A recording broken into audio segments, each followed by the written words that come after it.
Okay, my name's Marv Stapleton. I'm from First Baptist Church, Maryville, Illinois, and your church is hard to find in the dark. I understand you're moving to a new one, but that's good.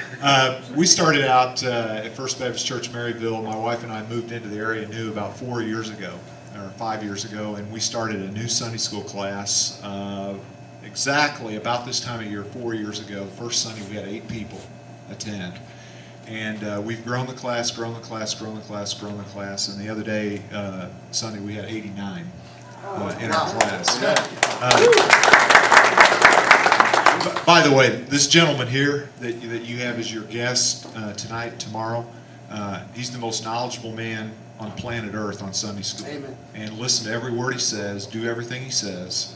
I told you unashamedly that I would give you a plug, but it's the honest to God truth. If you do everything he says, everything will work. We do things a little bit differently, and one of the problems we have is finding teachers. If finding teachers was easy, it would be so much easier. What we did in our class was we broke our class, or we called it a department. You need to update the graph, Josh. Well, no, you got the most recent one. Kind of, I guess. sent me one. Yeah, I sent you one. Newer. I couldn't yeah, find it. yeah. I sent you a new one. Yeah, we've got a few more weeks on there, but we broke our class into small groups. We coded them red 1, red 2, orange 1, orange 2, colors and numbers, and we're up to 15 small groups within this department. And the teaching method is a little bit different. It's not what I would want to do. I prefer having individual teachers teach the groups, but we have a class time much like I'm having right here with you in front of 90 people, and we lecture for 30 minutes, expository teaching verse by verse, generate as much discussion as I can without interrupting the flow of things, and then during the last 15 to 20 minutes or so, we break the class up into small groups, and they have small group discussions. I give them a handout every week that I make up, compare, share, and prayer. And the small groups go through that and have a small group time of prayer. As a department, we have a gathering probably a couple of times a quarter. You know, we'll have a big Super Bowl party, we'll have a big Valentine's party, we'll have a couple of swimming pool parties. We'll do all things together as much as we can as a large group. That's becoming more difficult as we grow. And then the small groups will have a time where they'll give, quote, Friday nights to Jesus. It could be Sunday lunch to Jesus. It could be Monday night to Jesus.